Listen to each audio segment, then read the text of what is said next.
Good morning, ladies and gentlemen. I'm Mike Blake, and on behalf of the Hilliard Lyons Corridor of Champions, we welcome you to the 1977 Aces Basketball Memorial Wall.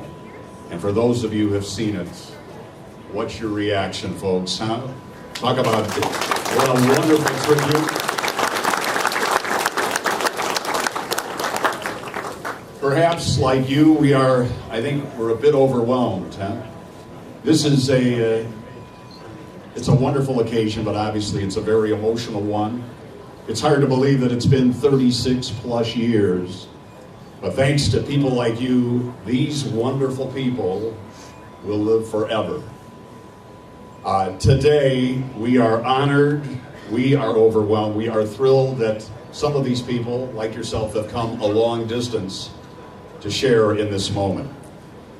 But before we get started, it's my pleasure to introduce, she is the chaplain at the University of Evansville. She will lead us in prayer. The Reverend Dr. Tammy Gieselman. Reverend.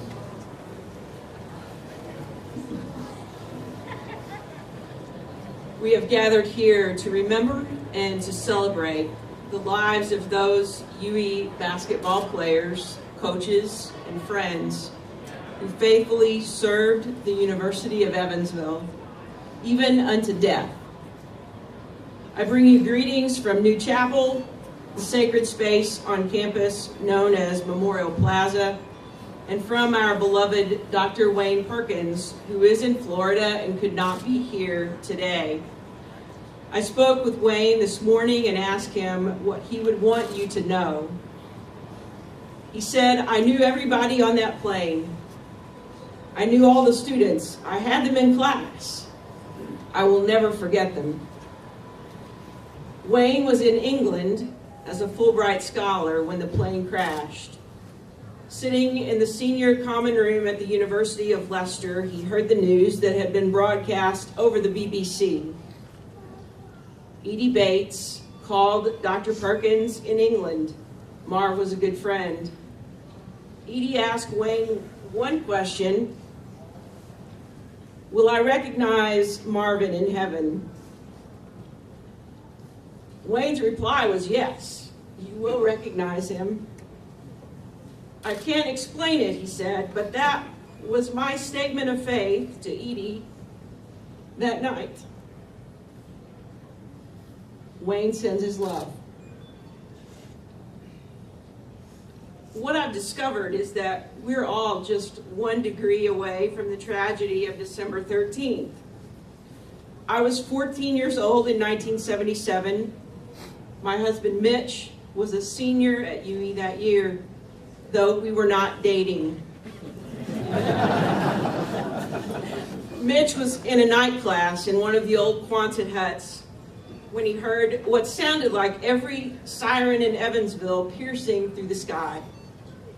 He remembers that night, people on campus instinctively gravitating to New Chapel, including people you would not normally see in the chapel, and rightly so. If faith in God means nothing else, it means community. And if this memorial means nothing else, it means connections. Rituals of remembrance create meaning and connect us together. When darkness permeates our remembering, our need for connection escalates, and rightly so. We're all 1 degree away from the December 13th tragedy. We are Evansville, and we are Purple Aces. Let us pray. Loving and compassionate God, on this day of remembering and reunion, we celebrate the connections of our past. Nudge us to embody hope for the future. We pray that the stories shared today will live in our hearts as we celebrate the lives of the Aces who died together in 1977. As we dedicate this living memorial, we remember the words of ancient wisdom: for everything there is a season. But God, even as the 1977 UE basketball season was cut short, we stand here today acknowledging the gift of connection and the ties that bind us together. Forever, Purple Aces. It is in the name of the one who gives life we pray. Amen. Thank you, Tammy. The late Bobby Watson, folks, one of the reasons he was so successful, he surrounded himself with quality people. He had so many great qualities himself, but he could pick out, and he said, hey, I need you. Well, this next individual is certainly one of those people that Bobby was very fond of and said, hey, I need you to be an assistant. He was a coach, not only under Bobby, but he also coached 4 more years through 1981. He then made a career change, and since 1985, he and his wife Tess have been living over in High Point, North Carolina. He's a State Farm insurance agent, but his heart still is in this area. And by the way, he and Tess have 3 lovely daughters, all of whom reside in Bronco country, Denver. And they tell me they are Manning fans. Huh? But at any rate, in the aftermath, we were fortunate as a community.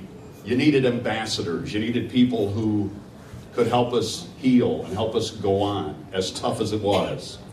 This guy did a great job in that role as well. Folks, we are honored that he's back here today. Would you please welcome back to Evansville, Mr. Stafford Stevenson.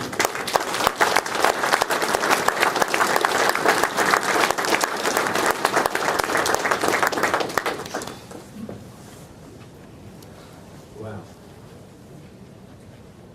30 plus years. Where did it go?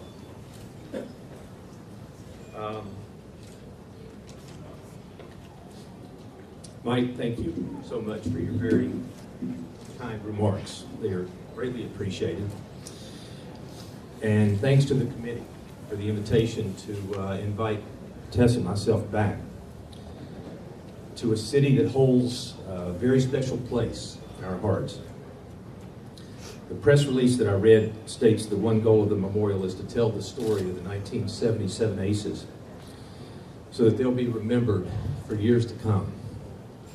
For those who knew Bobby Watson, the team and support staff, the athletic administration, friends and fans who passed on that day, the memories remain fresh in our minds and hearts. Some of us have stayed in touch over the years and some have not. But we have never lost touch with each other in our hearts due to this incredible bond. Over the years and on many occasions, I'll be talking with somebody and they'll say, what do you do? How long have you been selling insurance? And I'll answer, what'd you do before? And I'll recite my coaching odyssey, which obviously included the University of Evansville. And people will say, is that the place where they had the plane crash? And the answer obviously is yes. But I seize that opportunity to tell the story of the Aces, of the city of Evansville, the university, and the incredible relationship among that group. It's a story I shall never get tired of telling. A few years ago, I discovered a website named Feel the History. A lot of you are probably familiar with that, and the outstanding work of Terry Hughes, John Carl, and the students in the Evansville-Vanderburg school system. As I watched the segment that told the story of this event, I was overwhelmed. I think of that experience and the loss of so many good people almost on a daily basis.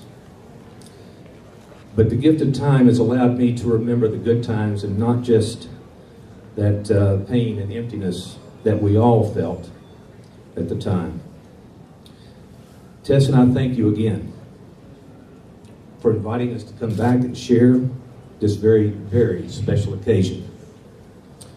May God bless all who contributed to the memorial, and may he continue to bless all who were touched by the night it rained tears. Thank you very much.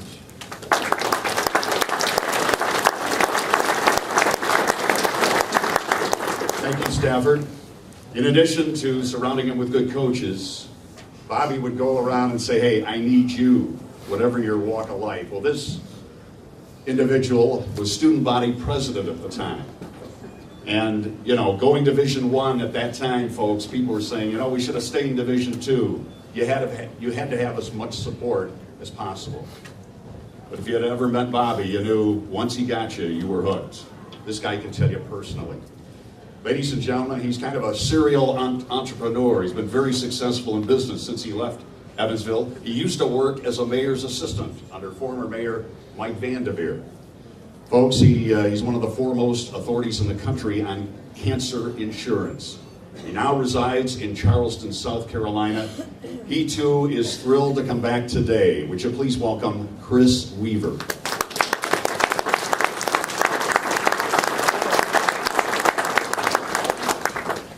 Well, happy Sunday. Happy Sunday. Let me tell you that on that night, whispers of what happened really traveled quickly through that campus. Shock, pain, confusion, and you might guess hurt. The details were very, very sketchy, but enough was known about what happened to those that many of us knew on a first-name basis. My old pal, University Chaplain Reverend Emerson Apps, understood that young people needed a way, a place to come together. So he made New Chapel available as that place on that night. And so we arrived. A few, then more, and then many. Some were there to seek comfort. Some to comfort. Some had a teary-eyed gaze up at the cross. But there we all sat together on that night. And no doubt, in my view, we were also there to ask for strength for the families, so they might endure the next few hours, few days, and lifetimes without those they lost on that night. We came together on that night as members of a heartbroken university community. And on that night, we learned respect, and for many of the young folks like me, maybe for the first time in our young lives, respect for how precious life is. And in my view, we're doing the same thing this afternoon on this day. And rather than a chapel, we have this terrific memorial and this amazing, amazing arena. And no doubt we still hurt, we're still shocked, and some still seek answers. But here's my hope, however, on reflection of time. Let's do something else together on this day, and let's rejoice. Let's rejoice in what we knew of their zest for life. Let's rejoice in the vibrancy, the compassion, and the grace of the families, and how they've touched our lives with how they've lived theirs. Let's rejoice together with full and grateful hearts as we renew our respect, yet again, for how precious life really is. I am so privileged to remember, honor, and rejoice with you all today. Thank you.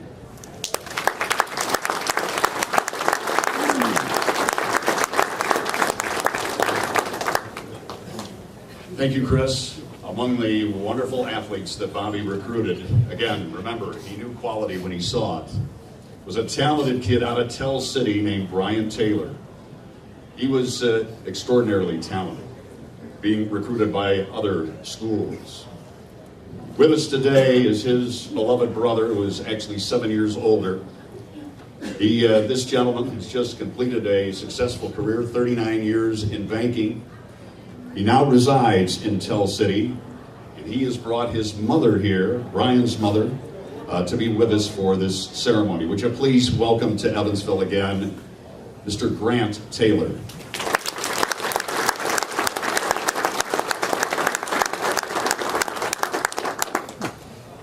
Thank you, Mike.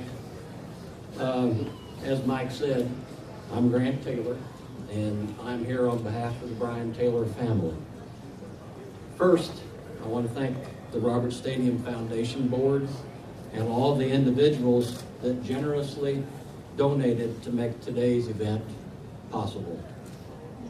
Before I continue, I was going to ask my mother to stand up, but we're standing here remotely. So, Mom, if you just step out and give us a little wave.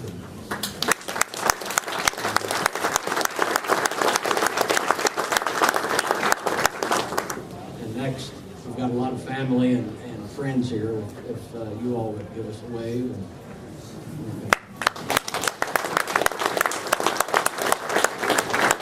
Thank you. And thank you to those here today for giving me the opportunity to speak for our family. We are here to remember Brian, the rest of the team, and all on board the plane. More than 36 years ago, all of us were lost and looking for answers. Answers to, why did this happen to our loved one? Why did this happen to our family? How can we go on? Where do we go from here? It seemed as if all roads led back to the crash of December 13th, 1977. While those bad memory roads are still there, I seldom travel those. Instead, I visit the good memories of Brian. There are many good memories. As Mike stated, Brian was 7 years younger than I am, but I have a vivid memory of him growing up. He was always, big for his age. He grew past me while he was still in junior high. Sorry. We always remember his athletic abilities, especially his basketball skills. We remember his good attitude, and we remember his friendly personality. Some good memories lead to more questions. Questions such as, where would Brian be today? What career path would he have taken? What would his life be like? Would he be married? Would he have children? The questions go on and on. Never questioned, though, is the success he was sure to have enjoyed. Like today's event, other things have happened to perpetuate Brian's memory. Those include renaming the Tell City High School gym as the Brian Taylor Sports Arena. Also, our family presents the Brian Taylor Award each year to a Tell City High School senior boy basketball player. Today's unveiling of the memorial wall is dedicated to the aces that lost their lives in the plane crash. This dedication is now added to our list of good memories. We thank you for remembering with us.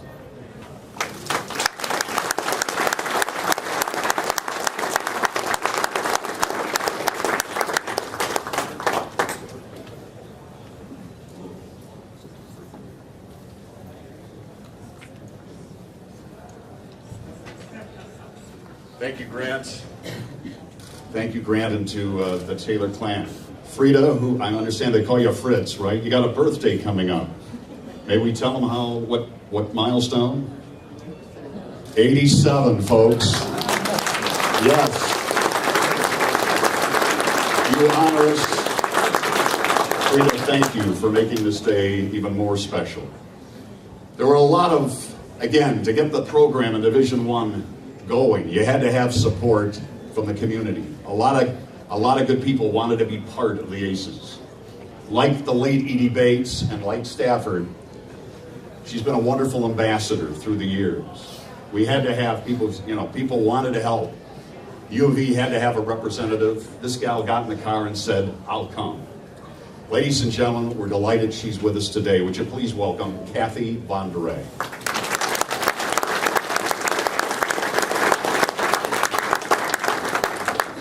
Thank you.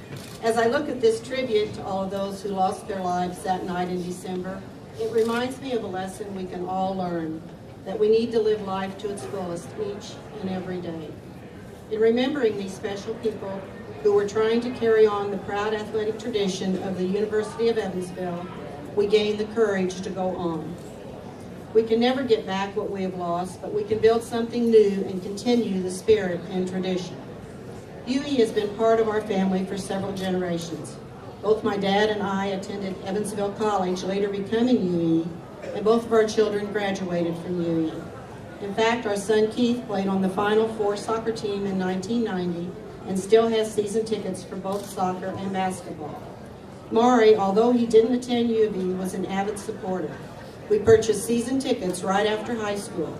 Maury was very active in the West Side Nut Club and always helped that organization with hosting visiting teams during the NCAA Division II tournaments. As UE was making the transition to Division I, he actively supported the move, along with joining Marv Bates in his game broadcast, providing some color commentary. Just like in our individual families, the Aces family is made up of victories and losses, including the tragic loss of our team in 1977. But like in our own families, our experiences and how we respond to them make us stronger and determine who we are. We can't always control what happens to us, but we can control how we respond to it. Today we're dedicating a memorial to those we lost that day. Their spirit is here with us. Everything that has gone before is part of our proud history, and it's up to us and the next generation to determine the future. Thank you.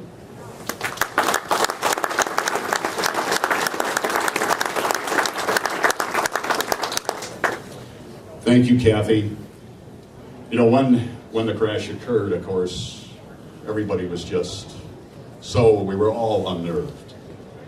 We needed explanations, we needed guidance. Fortunately for the UE community, they had a good man at the top of the athletic department. Not only was he an outstanding coach, but I think when he signed on, he didn't sign on to face, as the victims and their families did, the tragedy and the aftermath. The university had to go on. We had to go on. And thanks to people like you, we've recovered and done very well. Well, folks, this guy was at the forefront. He's a Hall of Fame member as a coach. He's really a Hall of Fame individual when it comes to the University of Evansville and this community. Ladies and gentlemen, please welcome Jim Byers.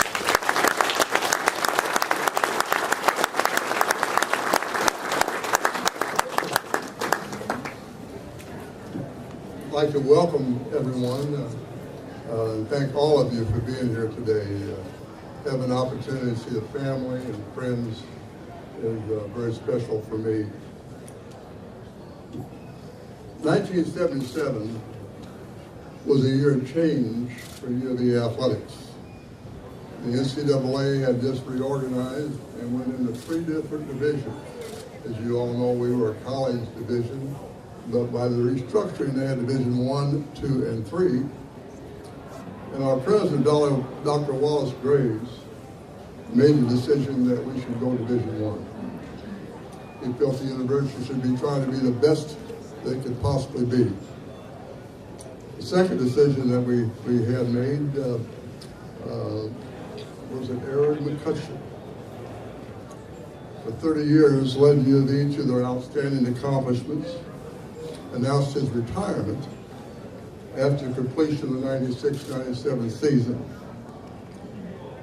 His replacement was Jim Byers as athletic director, and shortly after I was hired, we brought on a basketball coach by the name of Bobby Watson. And Bobby was selected for the position because of his impressive credentials, but also his charismatic personality. you be around Bobby very long and you get excited. You want to get out there and start playing. He had a personality that could motivate anybody to do about anything. But Bobby got a late start, but hit the ground running. His first task was to hire a strong coaching staff. He accomplished this by hiring Stafford Stevenson, Ernie Simpson, and Mark Sandy. Then they hit the trail by recruiting one of the strongest freshman classes that we've ever had at the University of Evansville, his basketball team. Bobby created an excitement in Evansville for the ACES program by never turning down a speaking engagement, making numerous public appearances. It was amazing what he accomplished in the short period of time that he was here. There was an excitement on campus and the community that we had not seen since our last championship team. Then December 13th, 1977, the tragic plane crash occurred. The school and community went from the heights of exuberance to this lowest level of anguish. But now, 36 years later, 36 years have passed, and yet their memory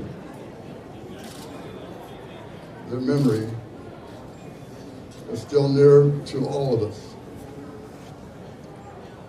It was the most devastating event that has ever happened in U of A history, and certainly one of the most difficult times of my life. But today, we must remember how fortunate and blessed we all are to have had the opportunity to share times in our lives with such uniquely talented and exceptional individuals.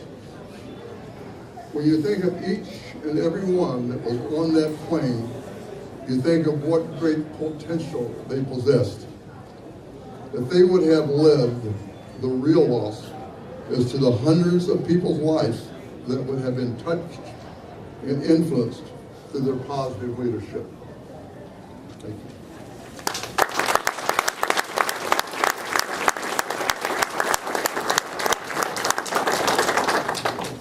Folks, we have one more very special person to hear from. She graduated, she's a native of Evansville. She graduated from the university just a couple years before the crash. But for many years, she has spearheaded what was the old Robert Stadium Corridor of Champions, or the Robert Stadium Foundation. And thanks to the people of Hilliard Lyons, it's now the Corridor of Champions, and the result is here today. She has been at the forefront of making this possible. We're delighted that she is with us as well, and she would also like to thank you for being here. Would you please welcome Kathy Kleindorfer.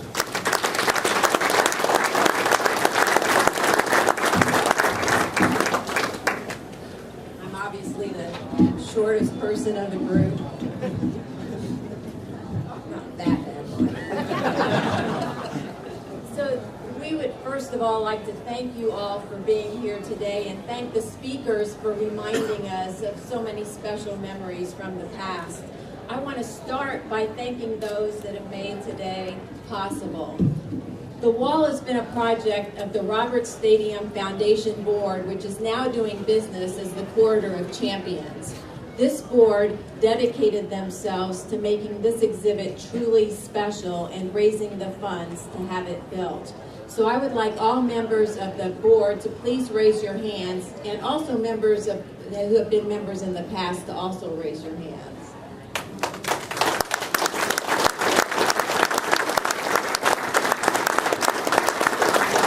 Thank you for your service to our community. I also want to mention Joe Ellsworth, who's currently our board vice president and who has taken the lead on this particular project and the dedication event. Thanks to Joe.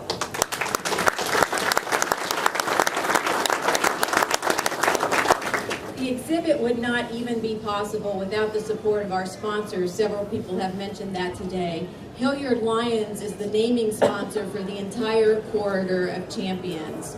Berry Plastics is our gold sponsor for the memorial wall, and their donation is in memory of Meg Detweiler, a Berry employee and longtime Purple Aces Club president. We also have several anniversary sponsors: the Bussing Cook Foundation, Kenneth and Martha Mykrantz, Kurt and Kelly Bagley, Heritage Federal Credit Union, Schulteis Insurance, Steve and Susan Worthington, Jack and Dinah Dutton in memory of Pappy Jack Dutton, Benny's Flooring, Kathy Kleindorfer and Steve Wolf, and the University of Evansville. So thanks to our sponsors for making it possible for us to be here today.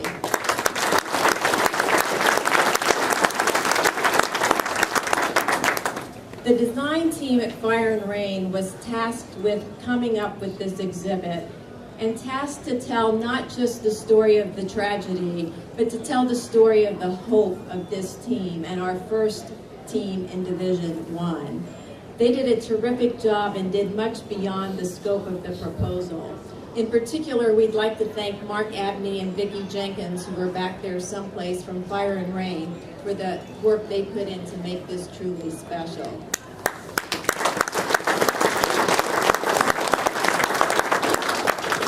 We would also like to thank the Ford Center, Venue Works, Skanska, and the University of Evansville's athletic department for all kinds of in-kind services that they contributed for the exhibit. And finally, we wouldn't be sitting here today if it were not for the support of former Mayor Jonathan Weinzappel and current Mayor Lloyd Winnicky, both of whom supported the arena, but also were strong advocates to not lose the history at Roberts and to move this corridor into the new Ford Center.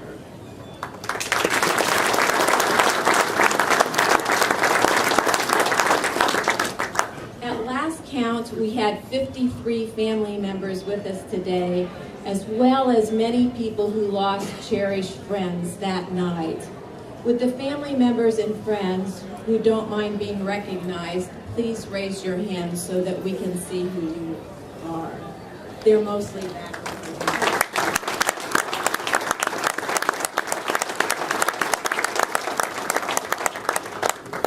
We thought of you in developing the memorial wall.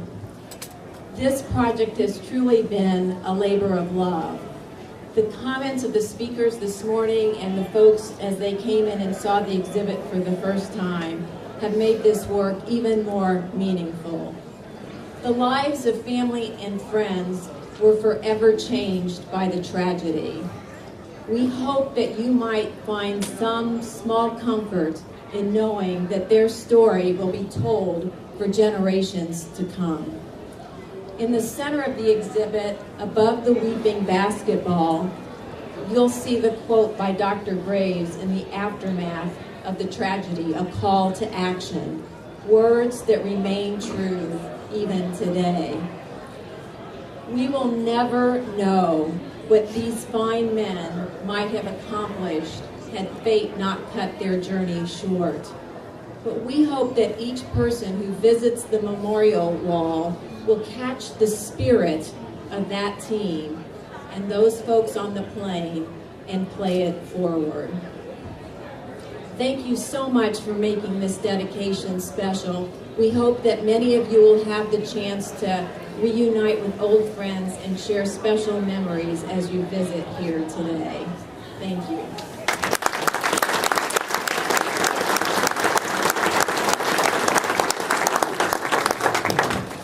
Thanks, Kathy. Folks, that completes our ceremony. Again, on behalf of the Order of Champions Committee, you know, we're not supposed to forget. And even though it's 37 years, hey, I think I speak for a lot of people who aren't here as well. Aren't we glad that they came into our lives? Yes, give them a hand, folks. The university, this wonderful community. Hey, some people get we don't know why our lifespan. You know, that those days are determined long before we arrive, huh? But God put a wonderful group of people in our lives, and aren't we glad? Folks, as I think Chris said, let's rejoice. We thank the wonderful family members that came back. I know it's tough. We hope you'll come back again. We love you. We thank God that you are in our lives. And thanks to this wonderful wall, your loved ones will forever be in the lives of this community. Folks, thanks. Hey, enjoy the game and go Aces.